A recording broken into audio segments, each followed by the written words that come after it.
Hi, it's Robin Sharma. Well, I want to keep this video pretty formal. I'm here in my office, or one of the rooms in my office where I get a lot of my creative work done.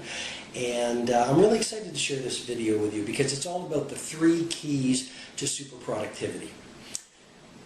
What's the data? Why is this relevant? Well, it's relevant because we do live in the age of dramatic distraction. According to the science and the research, on an average day, the average person at work is spending 2.1 hours in distraction.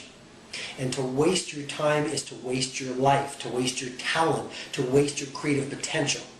What else does the research say? The research says every 11 minutes we at work are being distracted from the valuable work we were focusing on. Whether it's through email, whether it's through someone interrupting us, whether it's through checking what's going on Facebook or on Twitter. What else does the research say? Well, the research says that it takes 25 minutes to refocus your mind on the valuable work that you were doing before you were distracted. And I'm like you, I'm very busy, you're very busy. We live in a world where we've never had so many choices, where there's so many things competing for our attention. And yet here's something really important. If you look at genius level business people, genius level scientists, genius level artists, here's what they had in common. They had trained their brains to give their full attention to the project at hand for extended periods of time. And we've lost that in this world of collective ADD. And so these 3 keys are really important to help you get back to super productivity, because there is nothing so useless as doing efficiently that which should not be done at all, said Peter Drucker. First key I want you to think about. The myth of the harder I work, the more productive I will be has been debunked by the science. If you study human performance, here's what they've realized. And Jim Lair and Tony Schwartz have done some great work in this field, but here's what the science says. Optimal performance and productivity happens in 90-minute cycles. So what am I saying? Work for 90 minutes and then take a break to recover. Then work for another 90 minutes and then go for a walk. And then work for another 90 minutes and then take a drink of water. And then work for another 90 minutes and maybe take a nap or read something interesting that's not related to what you were doing. What will that do? It will keep your mind focused on the work at hand. It will increase your energy, because energy is like a well. You deplete it, you need to fill up the well again. And it will really keep you at your productive best, and it will also keep you inspired rather than getting burned out. Second practical productivity tip that is so fundamentally important, which is you need periods of time that are unstimulated.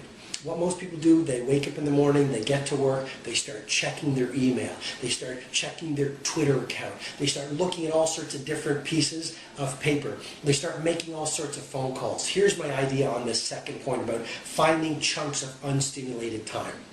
Use your most creative and productive hours for your most valuable work. Personally, generally between 9 and 12 morning.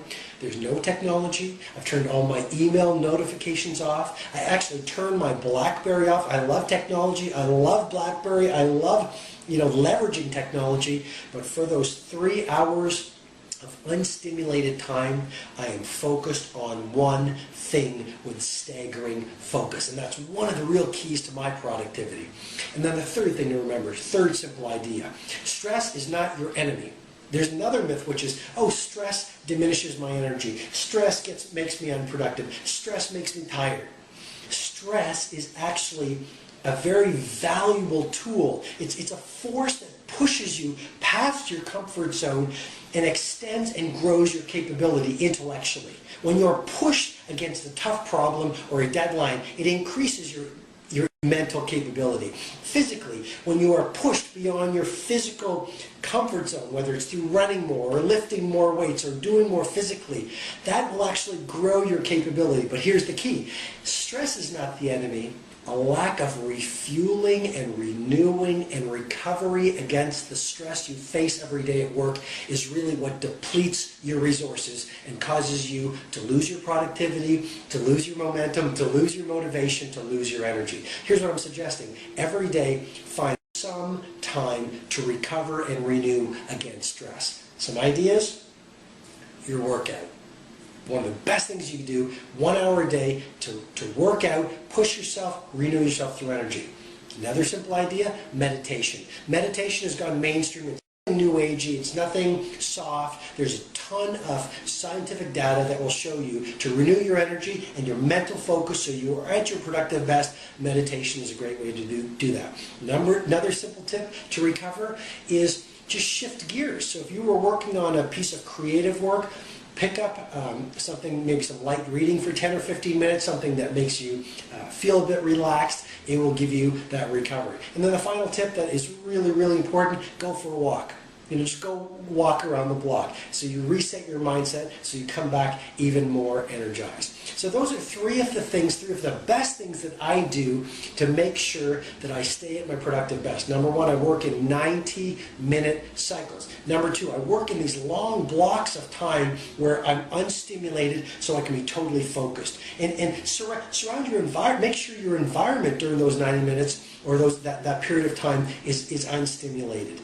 Okay, and then the third thing you'll want to do is remember, stress is not your enemy, stress is your friend. Stress unleashes your talent. Stress pushes you to express your absolute best. The real key, every day, find some time to recover from stress by doing something that makes you feel happy, something that elevates your energy. Maybe it's even a nap. It'll make you even more productive. Hope that's been helpful.